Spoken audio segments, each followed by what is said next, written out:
Was LMA looking cute, looking clean, looking sexy. And of course, we are here to talk about some wrestling. Why? Because we are just a fan. We back on Friday. We're a little later today, but of course, I am joined with the one, the only Afro coming 765. How you doing, today, Tor? You already know. Local neighborhood scumbag here to give the folks their daily dose of dirtbag, same gimmick, different day. We got a lot to talk about, and most of it, Tor, revolves around literally Bryan Alvarez and Dave Meltzer. I The have good never old thought one, boys. if y'all see the little promo, that's who we talking about today. Let's get into the show.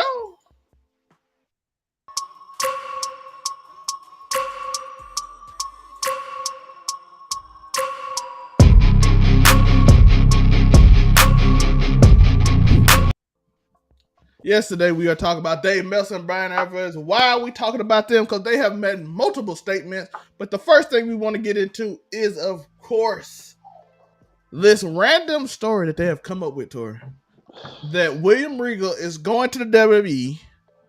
And then, oh, no, we got that wrong. He's here for 3 years.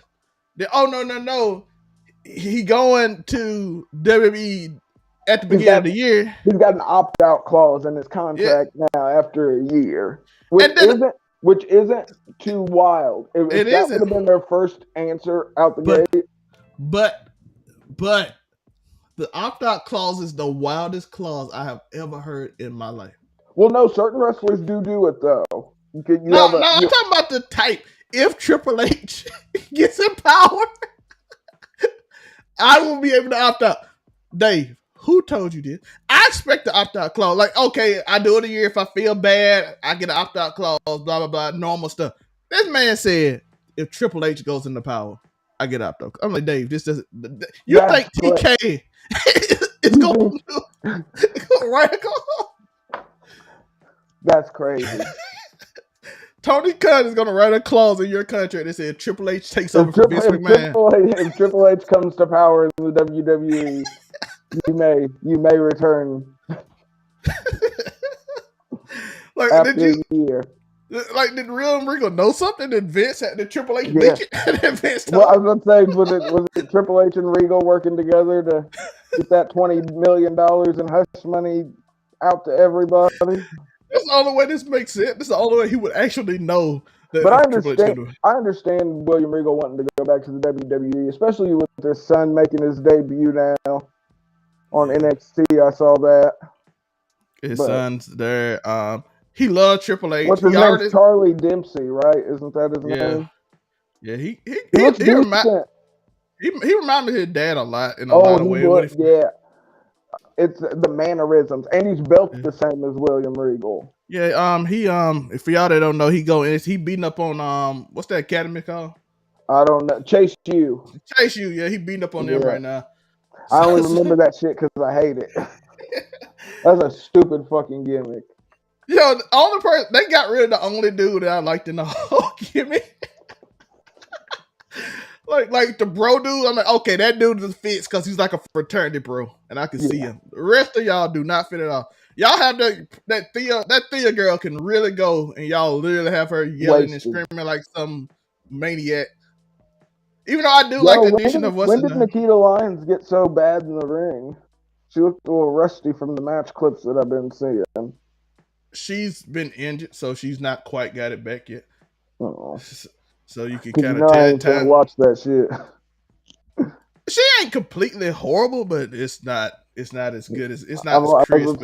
I've only seen clips, but the clips I saw, I'm sure the context around them probably looked a little better though. She tried to do that little spinning kick on her on the thing, and she did the flop, which I'm like, you got to elevate your leg, sweetie, to make it feel like you couldn't get it all the way up. Yeah, I was just fall to the ground. It looked like she would hit him with the "look what I can do" one of them moves. Yeah, it looked awful, but yeah, I also saw she got really sloppy with I saw a couple of her fucking trying to shoot old girl off the ropes, and she fucking almost put her to the ground doing that, like swinging entirely too hard. Yeah, she gotta get back in that rhythm. She ain't wrestled outside of tag matches in like 6-7 months. Oh, well, she probably just knocking off some ring wrestling. Yeah. She been in a few matches, but they were mostly carried by Zoe Stark at that point. I've heard amazing things about her. Zoe Stark is her and Charlotte and Alba Fire, whatever her name, Kayla Ray.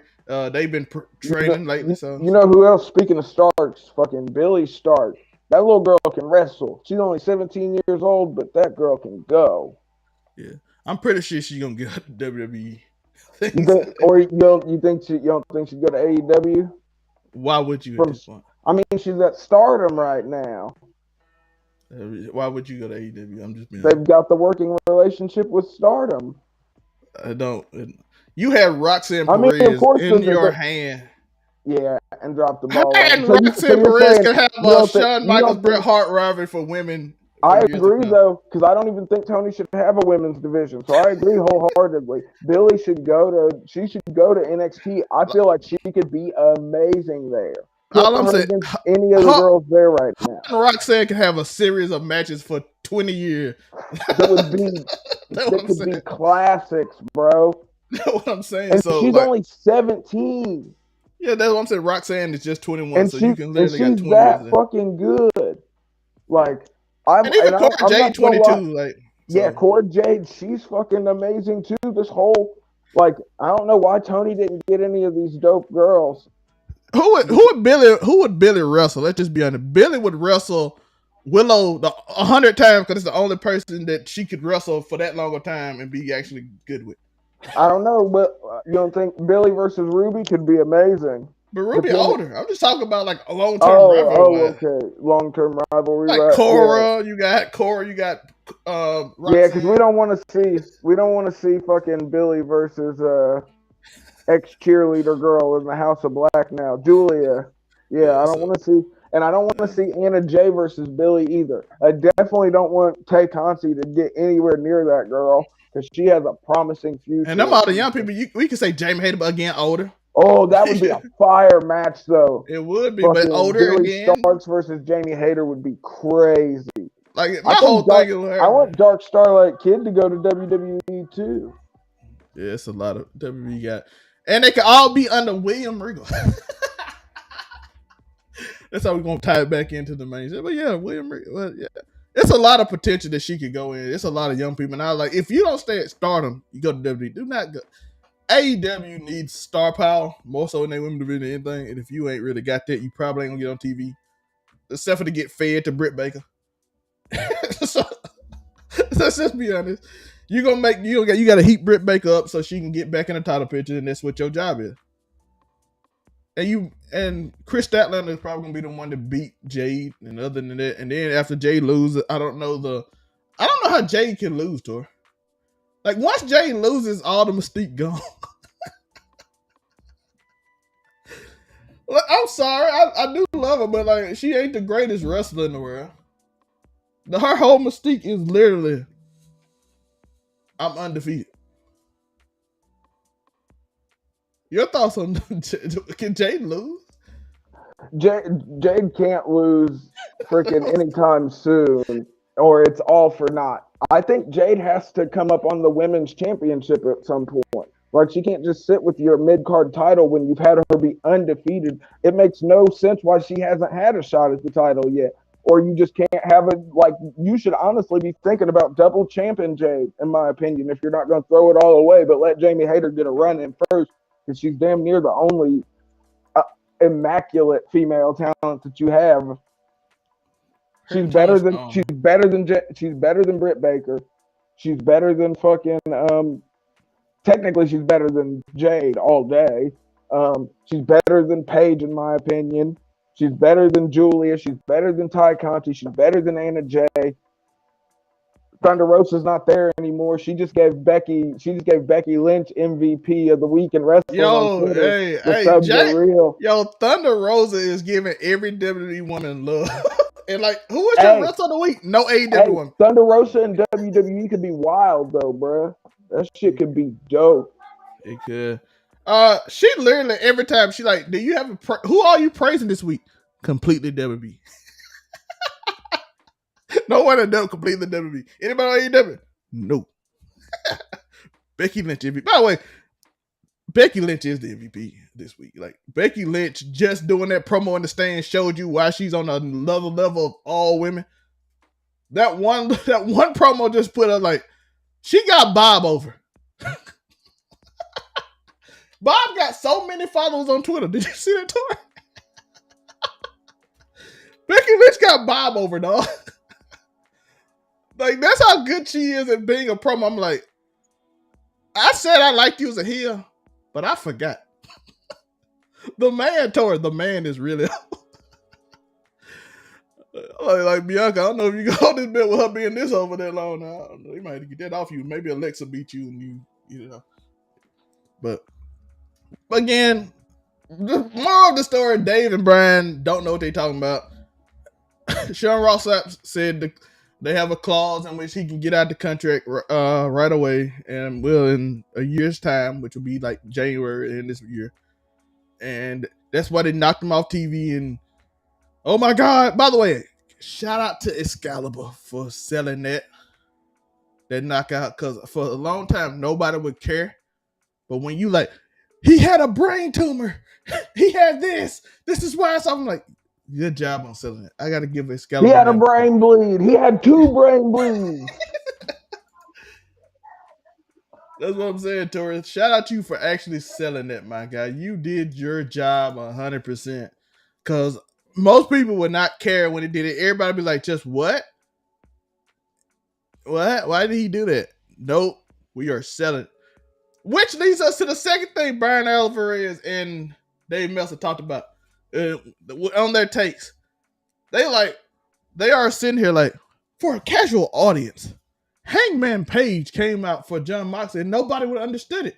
I'm like, Hangman coming out is some of the, bruh, I understand you want to sort of get him back. It gives them both something to do while MJF's doing whatever with the belt. But don't nobody want Hangman, they almost kissed. Their noses was smushed up against each other and shit. By the way, Tori hates Hangman, but I'm gonna tell you, it makes sense. Yes, let's put that on. I am biased. I don't like a whole hanger one little bit. He's expressionless. Fucking, he just don't got it. He tried. I do like the intro to his song though. That's amazing. Yeah. It gives you like a dope feel. That's my one thing with all wrestlers. That's why I hate wrestlers using regular songs. If you get the music right, bro. If you get the music right for the right wrestler, it's just. And I'm gonna say this. This is why I hate all these people's songs. I can't lie. While we're talking about songs, Kansas for the Elite, even if you take out the troll factor, that's a fire matchup. Kansas, Carry On My Wayward Son with the Elite. I like that. I don't like it. By the way, I don't like it because I don't like y'all holding that song with the Young Bucks, because that's one of my favorite songs of all time. I'm a Supernatural fan. Big time Supernatural fan. Well, listen, I was listening at being half white, I was listening to Kansas long before Supernatural was a thing. But Supernatural been a thing for 20 years, Tori. You were nigga, I'm 30. I've been nigga. Supernatural came out when we were like 8, Tori. No, nigga. Supernatural came out in 2005. Oh, well, it probably did, but when Supernatural come out? But that's the song. I love that song. That's what I'm saying. Daniel understands me, Tori. Daniel Price understands what I'm saying. How dare they steal from the Winchester?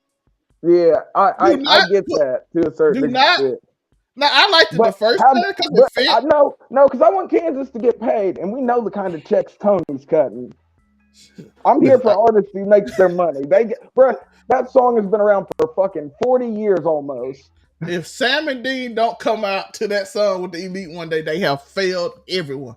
No, you are literally on TNT. See, that's crazy because I don't really, as much as I still don't. I felt like they overused it in Supernatural. Supernatural got kind of trash after season 10. If we're gonna keep it a stack. Look how long you said. Hey, the Leviathan 3 seasons was trash, but then it got back on track after the Leviathan season. I guess the whole Angels arc was cool and fucking. I still stand by freaking. When Dean got the mark of Cain was one of the best moments in TV, and like we found out he was a demon, and that was what season 9 or was that season 11? That might have been post 10, but I think it's post 10. Castiel can't come out and blast Elite to oblivion. 100%. Castiel just comes in. But they're on the wrong network for the tie-in though. No, it's with TNT now, right? Oh yeah, TBS and TNT are both. Yeah, that's what I'm saying. They got it. Well, So bring out Sam and Dean Winchester. I know you got them. Walk is the one you're thinking about from USA with the guy that play Sam. okay. So he's on Walker now, but bring them out, let them beat up the Elite, and I'll be happy. Then get rid of the song. That's the only way I'll be happy with this. Yeah, it could be. Daniel is my friend now. Look at this. See what I'm saying? This is see Supernatural bring us together. Yeah, it still got kind of weak in the later seasons. I ain't watched the finale. I ain't gonna lie. The finale is it's really good. It's really good. But like I said, Sam, I'm Dean killing the first murderer, and getting the curse to live forever. Hey, we're gonna Tori, we gotta do a show on this. Then you gotta come on when we do a show on reviewing Supernatural. Supernatural first 5 seasons was impeccable though. Oh yeah, they were amazing. But once it stopped, I feel like the demon hunt, the real, like when we got demon hunting in abundance is when we started that. It was like, what kind of crazy realms can we get into? That led into the Leviathan debacle. I mean, true. Let's go. That's what I'm talking about. We're going. It was something else. It was a wild ride. They got a good 15 years out of it. Yeah, they did. I love that show. This is one of my favorite shows ever. And I don't like the Elite using that song too much. How dare they? Yeah, I like it. I think it fits. But I really do. But I said, I don't associate it with Supernatural though, because I've been listening to fucking Kansas since I was like a baby. But John Moxley using Wild Things when it comes out don't give me the feeling. Well, no, you see that they at least they were smart about it though, because remember when he first started using it, Tony got the original Wild Things song that doesn't sound too good as a wrestling intro, and then he was smart because everyone roasted him, and then the next week they got the right one, and they've been using it ever since. But still, like when he's making a save to help somebody and Wild Things come on, it does not feel like the song. Well, John Moxley is incapable of making a save because he stays out in the fucking parking lot all night. So, I mean, he's not the person you want to save you. That nigga got to come all the way from the parking lot, through the hallways, pick up security on the way, then come all the way through the crowd, fumble with the goddamn gate, get pissed, knock it over, fucking...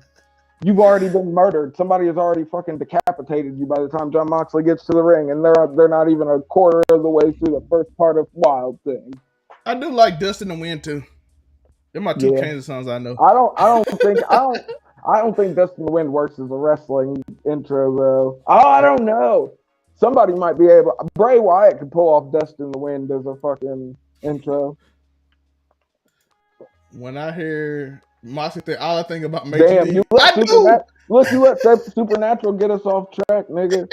We was talking about goddamn. It's going back to my point though, because again, themes. Look at this. It makes me feel the same way. Like, how you gonna make a save to Wild Thing, dog? You're supposed to be out here. Well, bro, how you gonna make a save from in the parking lot? True. Like, bro. But what were we talking about for people that might come in a little late on this? I like Hangman beginning his song for the save, or when he comes out to confront somebody. Yeah, it feels just cool. The way it rings. Yeah, it's like an old western when fucking everyone thinks they're gonna die, and then the cowboy rides in with the 6-shooter. Only if the cowboy drove a fucking Tesla and fucking came from Virginia and was a little bitch. I don't fuck with Hangman. Who else do I like? I do love He's had some decent matches, but that nigga's subpar. Ooh, would like that for like a song for John Moxley to come through. What? Dirty Deeds. That would be fire, but that might be that's a Rolling Stone song. That might be a little more. Well, Tony's got the money for it. He got a Rolling Stone song for MJF that one time. That one time.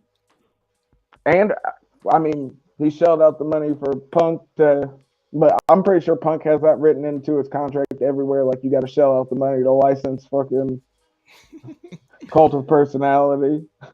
Cult of Personality. I do like Carter personality got a good intro too for like in it like a wrestling thing. Like the crowd, the crowd knows when they come out. One thing we know about CM Punk is he picks impeccable intro music. Because think, Misery and Cantare is still one of my favorite wrestling theme songs ever. Like, and leave it to CM Punk to come out for that shit. And God, I might watch the dog collar match again after we're done here. That was such a good fucking match. Roman Reigns intro does too, except he still walks slow when he comes out to save people. That nigga be milking that shit. He ain't saving you. He's coming. Did you wear out the opponent? I'm gonna come over here and finish him off, and fucking you better get up while I'm doing that. You better be ready to put your finger in the air. It's like the final boss is coming. Exactly. And he's taking his time while it's like when you playing a video game and you killing the minions, you kill all the minions, and the boss got to go through his whole Elden Ring transformation. Yeah, I was gonna say he's gotta hit his next phase. And then are you killing all the mobs? Like, let me get these out the way before you get playing Elden Ring again, but I've beat that game so many. Well, I've beat it 3 times, but it's such a good game, though. Tori, did you see Drew McIntyre literally said, "Is he out here yet?" Bruh. He took so much time. But that's what makes it so good. Is those little interactions like that are what makes wrestling fun. You know what I mean? Yeah. Roman's completely and totally self-aware, and we all know it. We all know he's milking it for show. We all know that freaking it's so good. One of the best storylines we've had in years. If they end this right, it's storyline of the decade. And we just started this new decade, but and with potential to be one of the best storylines of all time if they do it. Bruh, perfect. I was gonna say, but there's a lot of variables in there though. But one thing we can say, Roman's been amazing. Knock on wood, no injuries. Freaking nobody been injured. That's I was about to say everyone that's been involved in this for the last 2 years has been in good health the whole time. Except for that time we thought Roman might have hurt his shoulder in the beef with Brock. Which he didn't, thankfully. Or if he did, he fucking covered it super well. But the report said Roman is the one mostly coming up with these storylines. So I believe it, bro. And they see he came up with the Jey Uso storyline. I'm like, just give him writing credit for whatever he does. Him and Bray Wyatt just needs writing credit. Just let them write. What y'all want to do? Who y'all want to edit? We'll do it. Who y'all need? We'll work on everything else.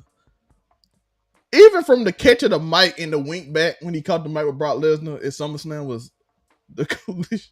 I'm like, why does everything... We don't even give him enough... It's like I call it the LeBron Patrick Mahomes effect. He's so good that we just don't even give him credit. Like, look at how everybody else is doing. But this dude is like consistently in every way completely violent. Lesnar does German super on a moose just for... He does. But let's get back on topic. We got kind of sidetracks on old songs. We're having a runaround episode. Shout out my guy Daniel Price. He down with it. He down with it. He was here for the road, the redirects. He was like, this went from wrestling to supernatural to music chat. It went all the way around. But we're back on wrestling, folks. Yeah, and the reason for sticking with us through it. And the reason we were talking about that is because again, I'll get sidetracked. William Regal, Dave Meltzer, Dave Meltzer and Bryan Alvarez. Yeah, we're talking about throwing whatever stories out. Yeah, 2 storylines they talked about this week, and we wanted to get their takes on it. Though, they didn't understand 2 of them. The first one, of course, we already talked about. John Moxley and Hangman. The story made sense. The announcers actually even said it in the story, like, hey, he knocked him out. John Moxley even said, you remember what happened last time we was in the ring? That's the whole reason Hangman want to fight him. So it didn't make sense, even though Tori hates Hangman personally. I hate Hangman. I hate him. Bro, he could be an amazing mid-card star. You could put the TNT championship on him. I just don't feel like Hangman's a main eventer. But that's just my opinion. Millions of people love the guy. So, I mean, I'm not the end-all, be-all by any means. That's just my opinion. Yeah, like I said. I've been watching Hangman since he was still walking around with a noose around his neck in Ring of Honor. So. But yeah. The thing is, though, like I keep saying, it made sense. And then the other story was... The Buckshot Lariat's a dope move, though. It is. Not me. Well, not you what, Gerald? Shout out to Gerald in the chat. Go follow my guy, Mr. Hicks. Not you what, Gerald? Oh, he said he did not like Hangman either. Exactly. Me and Gerald be on the same wavelength when it comes to wrestling. Fucking Gerald knows. Ain't nobody trying to fuck with Hangman like that. I bet Craig hates Hangman too. I bet Craig hates Hangman. No, Craig probably loves Hangman. Craig hates everybody. No, Craig loves the Jet. Craig's an old school Japanese wrestler, Mark. He really is. I fuck with it though. Don't get me wrong. I love all Japan. Don't get me wrong. I'm a fan of the Four Pillars.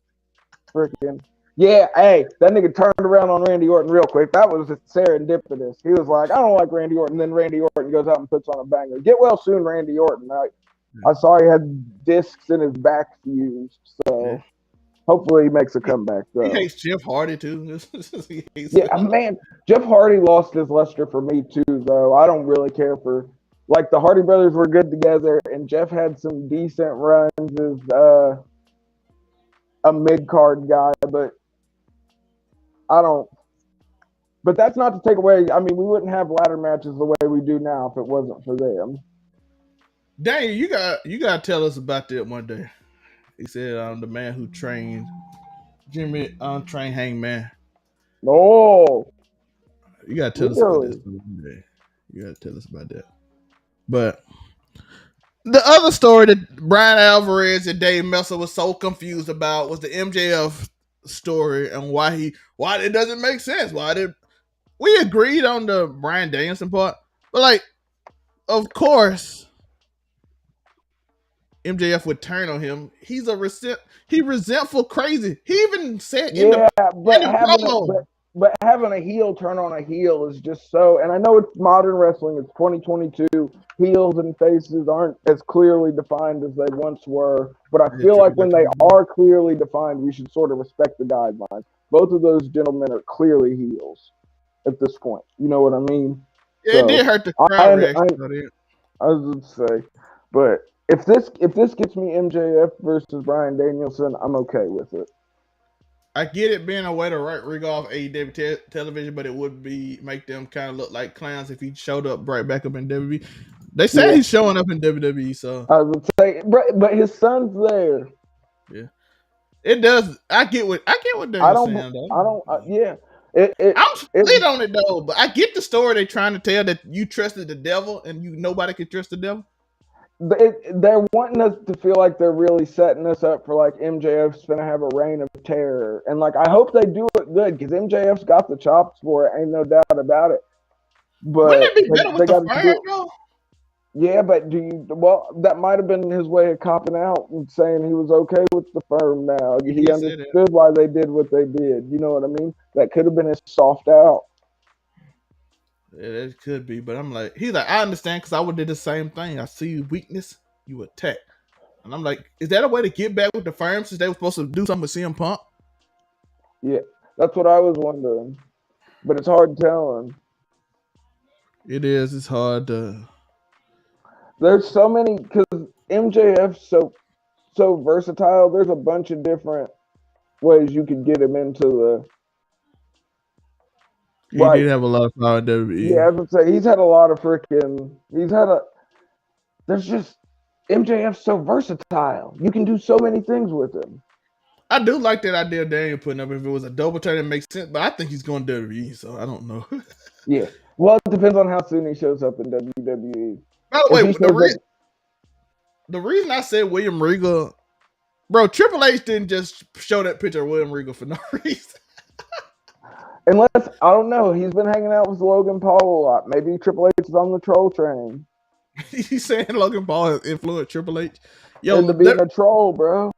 WWE has been viral a lot lately. It has. The social media numbers have been super sick across all platforms, too. Logan Paul has showed Triple H how to do something.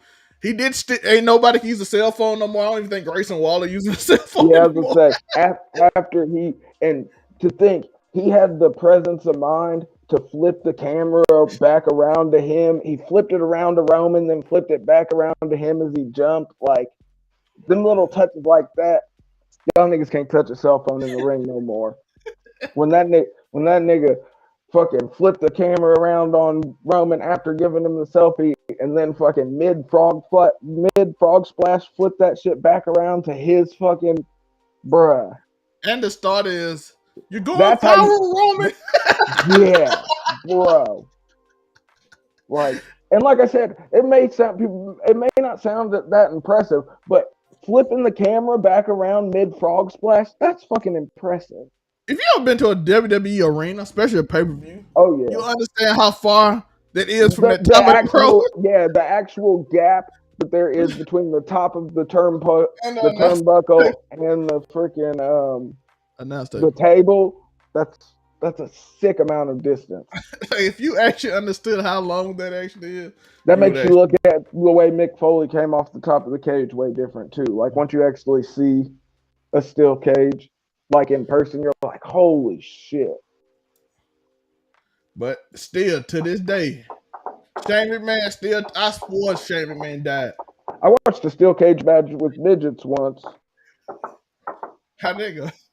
It was actually, I mean, it was a joke wrestling show, of course, but I mean, it was they were actually decent.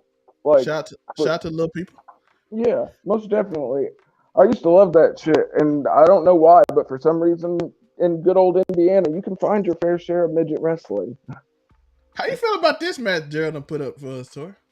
Which one is it? It didn't pop up on the screen. Oh, I love to see the Paul brothers versus Cena and Orton at WrestleMania if Sammy and KO face the Usos. Oh yeah, we talked about that before. That could be amazing. The Paul brothers versus the Usos could be a banger if Jake Paul gets better.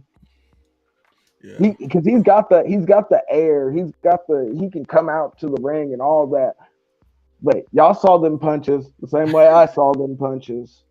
Yeah, them bitches was bad. Yes. And I don't know if he's. Do you think you think we're gonna get a crazy frog splash from Jake Paul?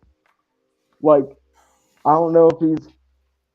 No, I doubt. He don't seem like the type to. I think the pure hype of it would be utterly amazing, though. It'd go viral. Jake talks better too. Oh yeah, Jake can talk with the best of them, bro. Yeah, I'm still waiting for Conor McGregor to hang it on up and come over to the WWE side, because I will always think that. I think Conor McGregor can kill it in the WWE. He'll be talking mad crazy. Bruh, his promos would be next level.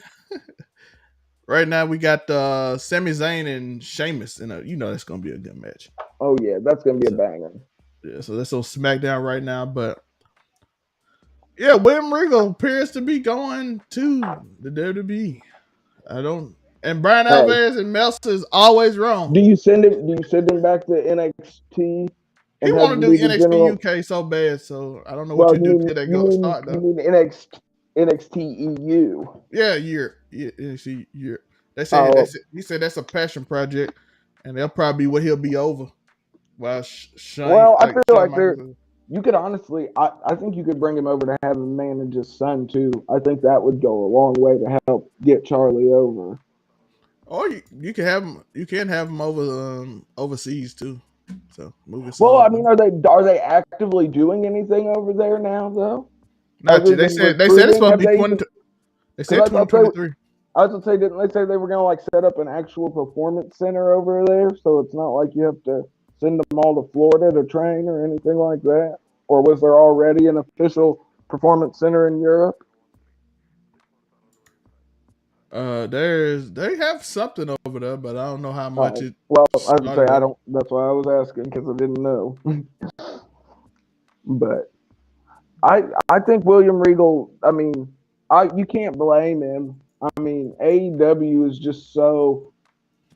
It's so awkward at certain points in time, and it's amazing at others. But the crowd is super fickle, and I feel like sometimes an AEW crowd can intentionally kill a match. Like, they know, because I feel like most of the AEW fans are super smart fans to a certain extent. You know what I mean? So like you're talking about on purpose throw it like they did before AEW were there? Because I noticed they haven't been doing that in WWE since. Yeah, I was gonna say since the fan used to throw WWE shows back in the day. That, but I feel like sometimes they do the same. They do the same shit in AEW. That's what. But yeah. So. Oh, please don't let it get bad where they start throwing beach balls around. Oh, that's the beginning of the end. But they got Bryan Danielson to save him though. I think he saved the crowds last time. He did. AEW needs a performance center with how much they.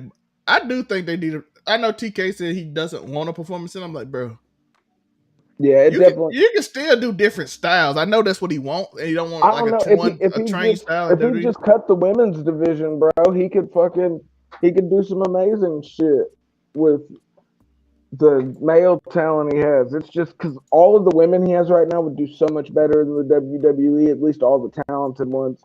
Give me Jamie Hayter, freaking Toni Storm. She's kicking herself for leaving WWE the way she did. Because I don't know if they have you come back when you just go home. You just flake, catch the I get why she left though, because Vince saw blood and he said, "You finna do some crazy shit." He was like, "I'm finna have you do some freaky shit." That's wild. That's why Vince ain't there no more though. That nigga was on creep. Like, Toni Storm was a good wrestler as soon as Vince came to work. She's still a good wrestler. I'm not saying she's not a good wrestler. She's a good girl. I'm saying she really definitely probably wants to go back to the WWE now that Triple H is in charge. I think Vince like, Charlotte gonna strip you and put cake on your head. And you're like, nah, I ain't doing it. Nah, miss me with that. And that sucks so bad because Toni Storm versus Charlotte had the potential to be dope. Like, FTR. They just made. Yeah, I hope they come back over too. Come on. I'm gonna be honest with you, FTR. Normally I would be like, stay over there, but no, y'all don't even get on TV, dog. Y'all can't get on TV. That's what happens when you have the EVPs as active wrestlers. They're jealous. They know they're not as over as FTR right now. They know they're not as good as them in the ring. And the thing is, I still love the freaking Young Bucks. I'm not a Bucks hater. I'm not. I am.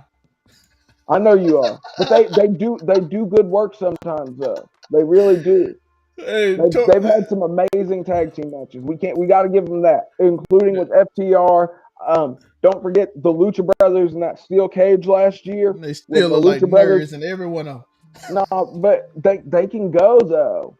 They just don't. They don't have the wrestler look, not at all. But they can fucking wrestle. They're not even there. Just feel like nerds just running around doing nerdy shit. And it's cool when Kenny Omega look like a king among people, and I'm like, okay, you can do it. But these nerds get on. They gotta. But that's why you can't have your EVPs as active wrestlers, because now they've buried the best tag team in the world, who for some reason don't have TV time when they have 3 fucking belts. That's good TV time because he do one-on-one matches. Well, yeah, and that was such a we'll get to that because I do want to talk about that. That was such a good match, such an amazing opening.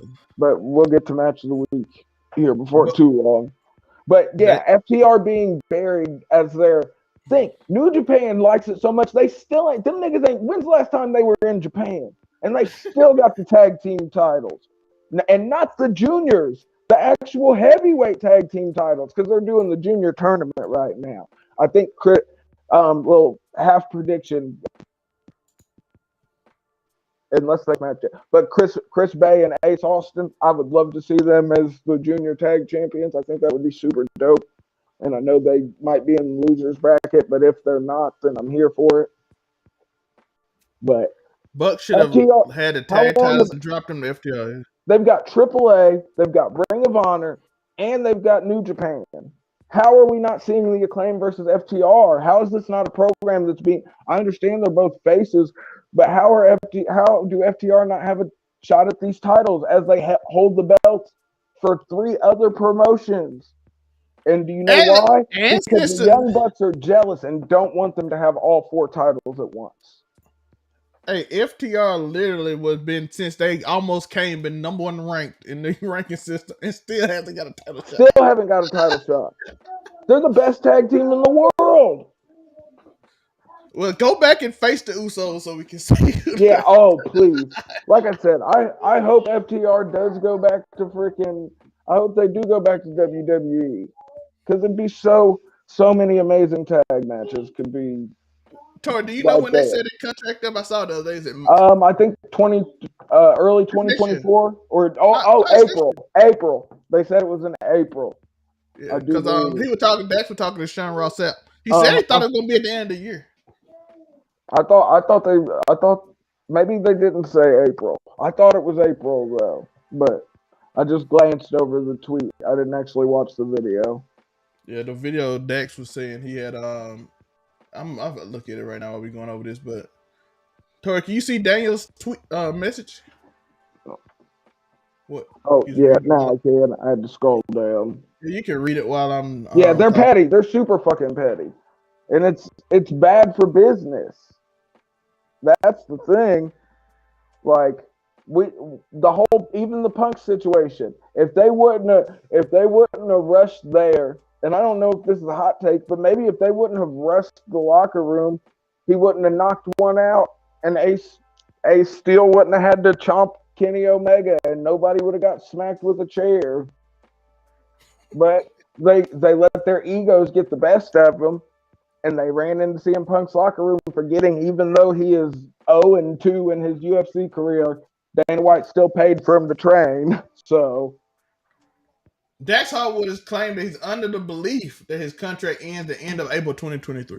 See, I was right. I thought it was April. I glanced at the tweet.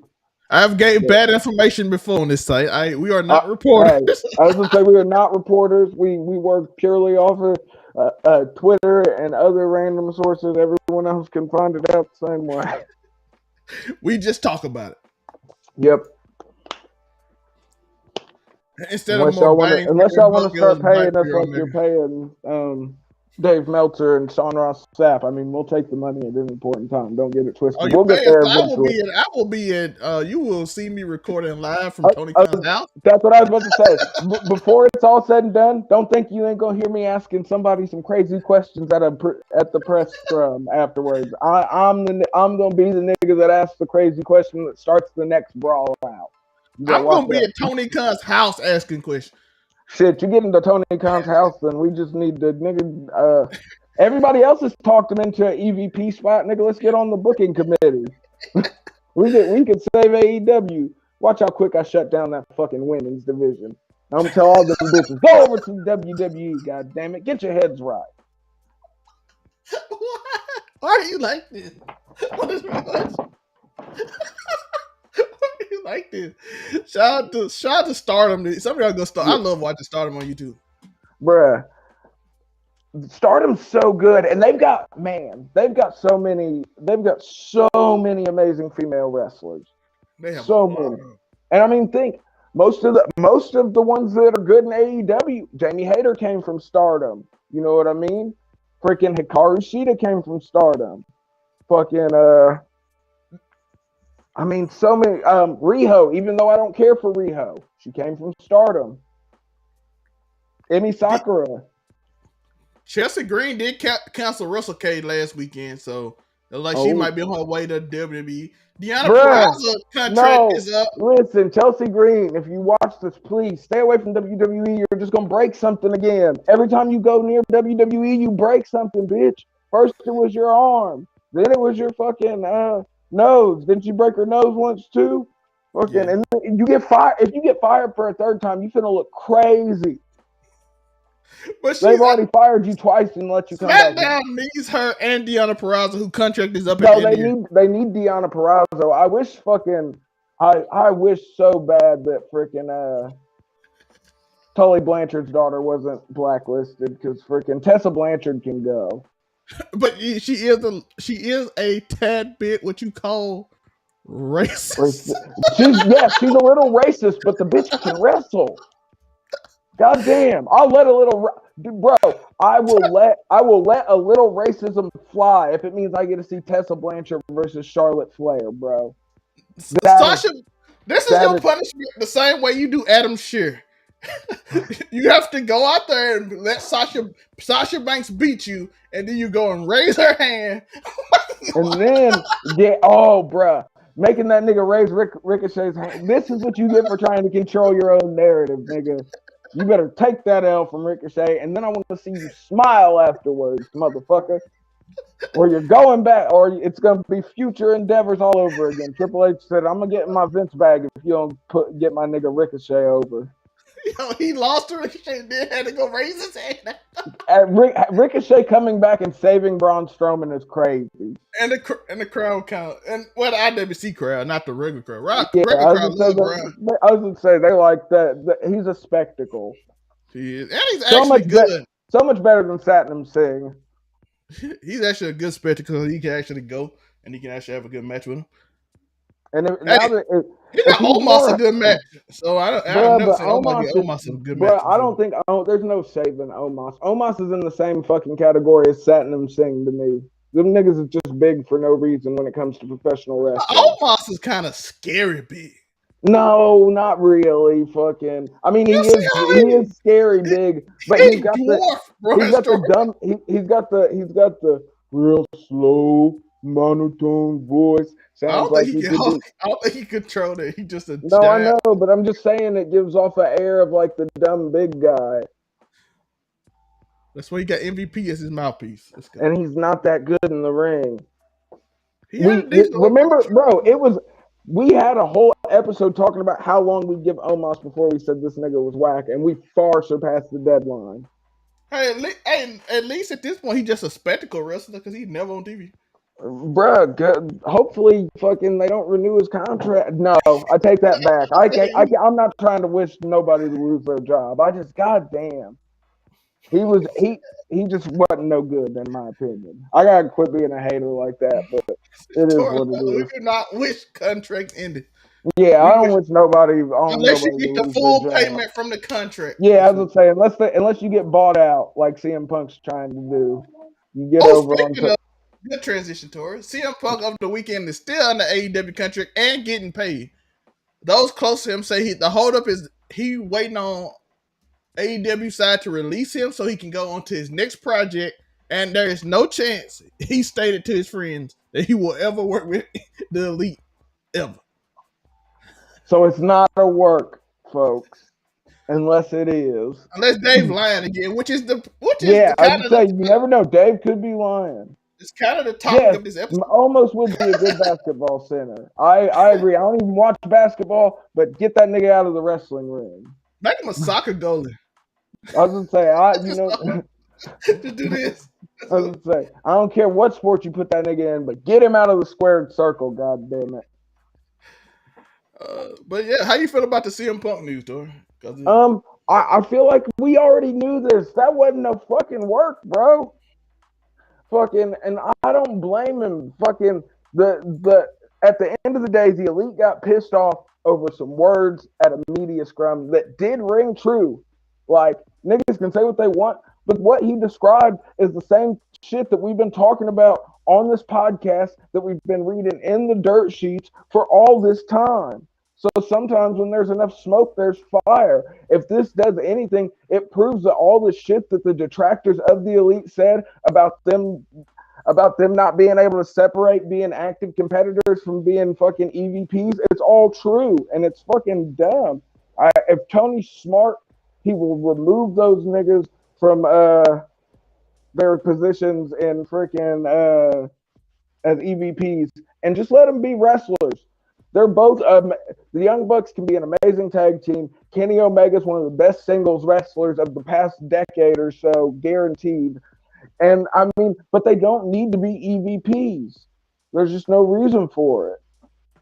This is a thing they talking about Roman Reigns that he was pissed off at Kevin Owens. Oh, when he pushed him, then with the push him down, he was like, "Nigga, you smacked the piss out of me." Hey, you be careful scrolling on Twitter, dog. It's Twitter. You can see some crazy shit. You never know. My timeline's mad NSFW. I would be very scared if I wasn't in the Roman Reigns thing, but see, Daniel gets it. It's not a fucking work, bro. You don't, bruh. There's certain shit that we just got it. But I tell you what, if Tony Khan buys out CM Punk and CM Punk jumps ship to fucking WWE, nigga, that's gonna be a blow. Stone Cold versus CM Punk at WrestleMania. Oh, it's over, nigga. fantasy booking of the year, of the fucking century. Like, Cody Rhodes win the championship too. That could be fired. Cody, you got to put one of them belts on Cody at some point in time, or you got to give me a unified belt, like a new strap. You know what I mean? Because they got to separate the belt. Raw need a champion, dog. Raw does need a champion. Exactly. Because Austin Theory's not. I mean, he's amazing, and I'm an Austin Theory, but I don't know if you can put a whole show on him at this point in his career. You know what I mean? Yeah. So can you put goddamn, and with him being the U.S. champion? Yo, our stripper friend Seth Rollins, him and Austin Theory. That was a crazy freaking. My man has shirt on. My man came out in a shirt. I love it though, because it's the freaking Seth Rollins is super eccentric. That's part of why he got so over with us once he separated from the Shield. So I got a question, because I wanted to ask this and I forgot, and I didn't put it in the title. What is Seth Rollins' gimmick? A super eccentric nigga. Like he has that's his gimmick. His gimmick is he's eccentric as fuck. It's just extra. I'm here for it though, because it's entertaining. It is, and we know whenever, and I mean, look at that. Look at the matches Seth Rollins has had in the past. Oh, that's a good one. Make Roman, that could be a. But they gotta find. Oh, you think he should lose both belts? So you don't want? Okay. I honestly figure we keep one of them on him for a good little minute. They wanted to hit that 1,000, so I doubt they get rid of the SmackDown title. Yeah, I was going to say. They're trying to break records. Hey, did you notice that MJF didn't mention Roman Reigns? Because like the level of people Roman passed Hulk Hogan. So you skipped the person. You skipped the person on that list of top title reign. You skipped the person on that top title reign. If they have him, I don't think they can have him beat Bruno Sammartino's record though. But that's another 4 years. That's what I'm saying. I don't think any one promotion's gonna do that ever again. I don't know what I mean. He did it. I'd probably say somewhere in the Northeast. Yeah, it's simply because he didn't wrestle that much either. It was probably once a month thing. But Bruno, I just don't care for the super old wrestling like that. Even from the little black and white tapes that I have seen, but I'm sure they were all amazing. But I've heard all the stories. I mean, it's the internet. Stories always get around. But I thought that was I don't know if Bruno Sammartino has any living relatives left, but hopefully they signed off on it in some way, shape, or form before he caught that massive stray.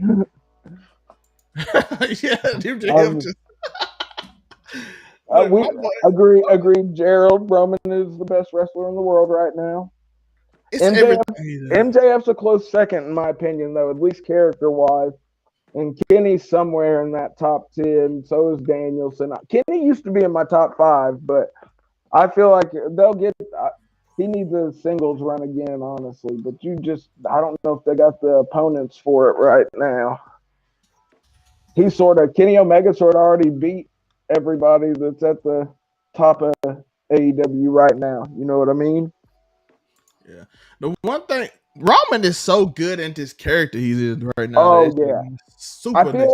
I feel like he just, man, whatever they say, the best gimmicks always have a portion of the real you in it. And like, I don't know how much of his real self Roman's put into the tribal chief gimmick, but I mean, the results are.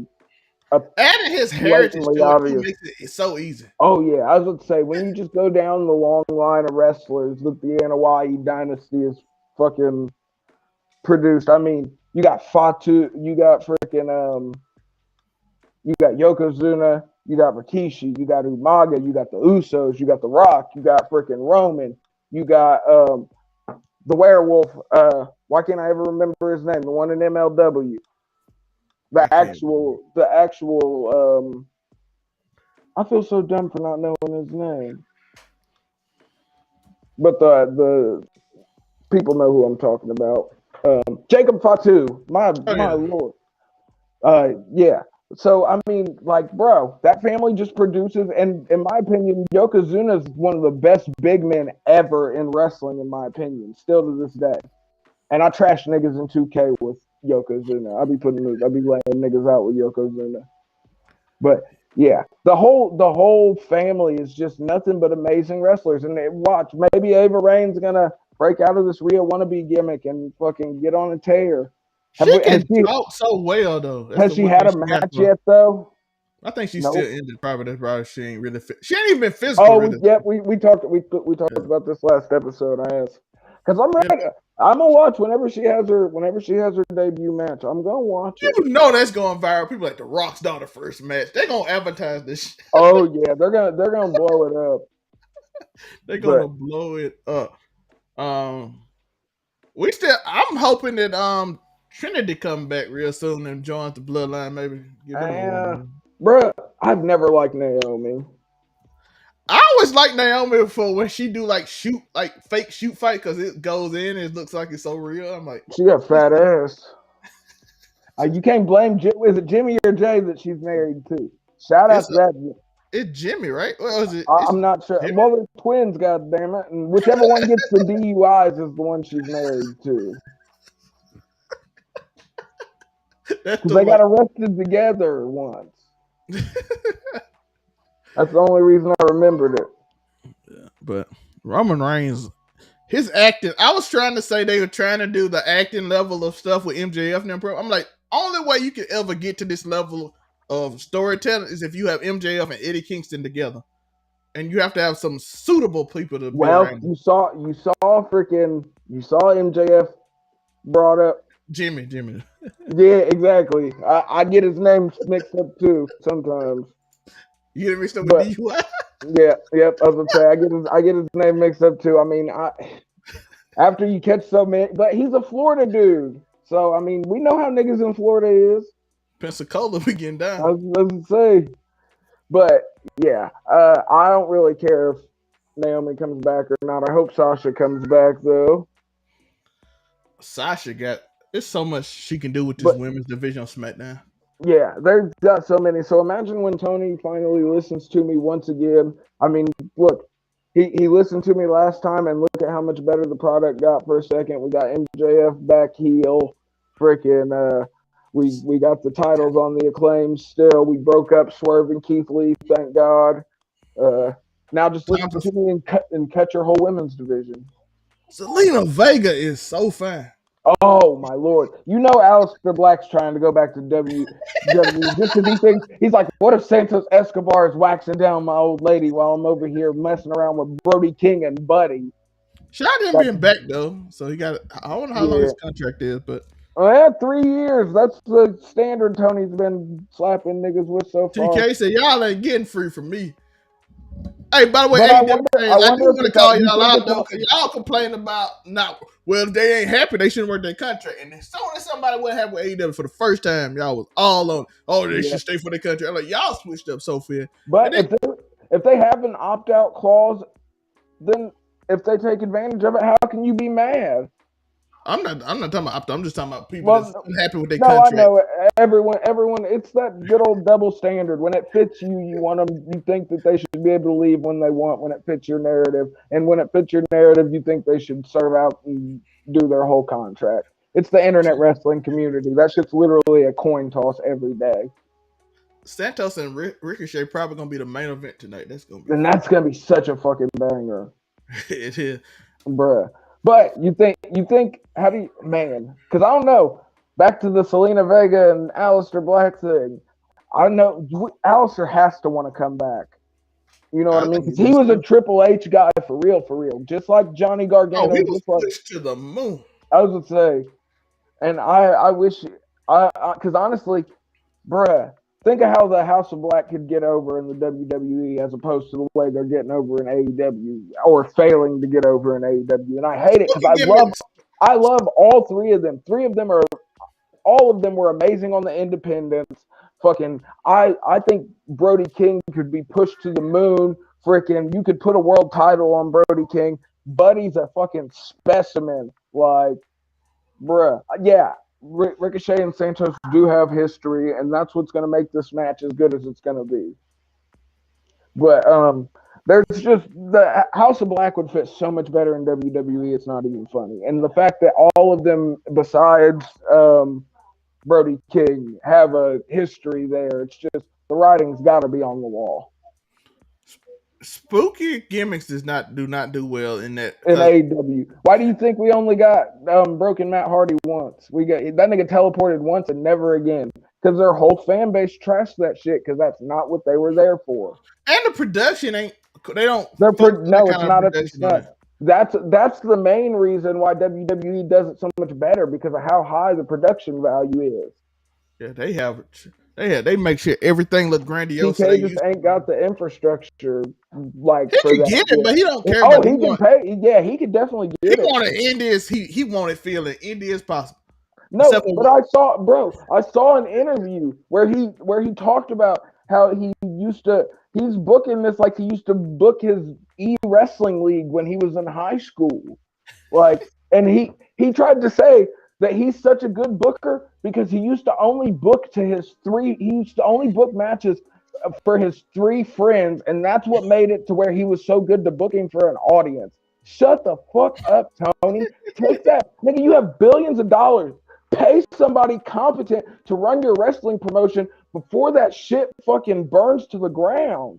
You have some of the best talent in the world, and they're in shitty storylines week after week after week. It's been 3 fucking years now. The broken gimmick was good when it first started, though. I liked it when it first started. I liked it when it first started. I'm not even going to catch. I liked the little movie matches. I didn't really like the gimmick itself. Final Deletion is one of the best cinematic matches ever. Only if they would have had that. Only if he would have had that full WWE backing. Never forget about Rebby Hardy playing the piano in the Final Deletion match. That's just a meme forever in my mind. You know what underrated? The Bray Wyatt one was underrated too. I think it was better than, but it was on the Random Raw. No, are you talking about Bray Wyatt and freaking John Cena? No, I'm talking about the Matt Hardy one. I think it was underrated. The reason it didn't do. The only wait, how many cinematic matches did Bray have? He had one with. He had one with Matt Hardy. Did he have one with Matt? Because I saw the one. It was on a Random Raw. It was on a Random Raw, and I feel like it. Okay, because I only thought about the one with Braun Strowman where he ends up feeding him to alligators. Remember? But Braun's back now, folks. The alligators apparently didn't completely murder him. I didn't like the gimmick either. I like the cinematic matches though. He was so good. No, I love John Cena. That Firefly Funhouse match with John Cena. Yeah, that was horrible. That was really bad. I never forget the maggots that got projected onto the ring, and Randy Orton had to sell a projection of maggots because nobody knows it. None of us noticed the giant overhead projector that was hanging above the ring. But the Firefly Funhouse match that fucking Bray Wyatt and John Cena had is the best cinematic match of all time. It's so good. That shit is so good. And I hate to say that because I liked Undertaker and AJ Styles. Undertaker's the greatest wrestler of all time, in my opinion. And we share a birthday, so I mean, it's lit. But that's a close second. I like the Boneyard match, too. I thought that was a decent one. I mean, you had to make do with what you had during the pandemic era. And those were the 2 cinematic match shining gems. I'll still rewatch Bray Wyatt versus John Cena in that Firefly Funhouse match. That's just dope. We gotta do this one day, but when them opening promo, we done talked about it one time, but that John Cena Legacy promo with Bray Wyatt before WrestleMania. Ooh, that was so good. Stand around, kids. It's all about hustle, loyalty, and respect. What happened if you lose, John? And then Eminem, that little Skylar Grey part hit, your legacy. I'm saying, I'm fighting for my legacy. And John Cena is so serious in this goofy hillbilly promo. I'm fighting for my life. This is my whole life on the line. The Fiend was a different kind of beast. And then we ruined it. How you like his new gimmick so far? I'm not passing judgment till I see how it works in a match. But I think it could work, but it depends on how they play it out. How are the Wyatt Six and these different freaking? Hopefully, I ain't got to watch a nigga in a Huskus the Pig Boy costume wrestle a whole bunch. And I don't know about the girl that's playing Abby the Witch. Hopefully, she's decent. But I think it's Bray Wyatt, so he could freaking Now you really can't see him. But I think it could go over super easy, like without a doubt. Yeah, I like this gimmick because it's different. Even though people say it's the same because of the way he talked, but it's different. The first gimmick was a cult leader who lived in the woods with 2 psychopaths and hunted people, which was actually very. Never forget the Wyatt compound, folks. Never forget the Wyatt compound. By the way, it felt realistic because you could really meet some dudes in the middle of Kansas. Yeah, and R.I.P. Brody Lee, but they were just such a perfect group. Him, Eric Rowan, Braun Strowman when he got added in. I liked them when they were just a trio. Him, Luke Harper, and Eric Rowan. They were so good together. They played off each other so well, and they ran through NXT, and it was just. And then they were this big antithesis to the Shield. You know what I mean? It was just good shit. Yeah. This gimmick is more like I'm a mental patient. Exactly. And I'm sort of here for it though. Like I said, I want to as long as they don't get overly cheesy in the actual matches, I think this could be a super dope reintroduction. I just hate that he's gonna have to fucking body LA Knight super because he gotta eat that nigga. He just said he didn't do it, but once he do get his hands on LA Knight, it won't be nothing left. Yeah. Well, see, I'm not watching it currently. Yeah, so I'm just getting out what spoiling. SmackDown's the only wrestling that I actually watch. SmackDown is legit good. We gotta get out and let it go because I'm finna watch this Ricochet. I do appreciate you, Daniel, but like I said, this gimmick is different because it's like a mental patient who trying to do good. Like the things I want. By the way, that meme that you use, they use that under every girl's meme now. I see it. You want the eyes? No, it's the other one. It's the one like the thing. I'm not gonna do things that I want to do to you. Oh, see, I just keep on seeing the post of him, just the close up of his face after LA Knight smacked him. No, you ain't seen that. It's the same promo, but he's like, I'm not gonna do the things that I want to do to you. I know, I've seen the promo, but I'm just saying I haven't seen that meme. I've only seen the ones with his eyes. I see those too. I was gonna say them shits is everywhere. It doesn't matter what the topic is, you will find Bray Wyatt's eyes in somebody's thread on Twitter. He will be just staring at you. Oh yeah, I know he's trying to fight a demon, keep himself from doing hope. Yeah, to me that's amazing. And he's got like his family trying to encourage him to do bad things. It could work if they do it right, but it's Bray Wyatt. It's such a fine line between fucking super poignant and being cheesy. So he always floats on that line.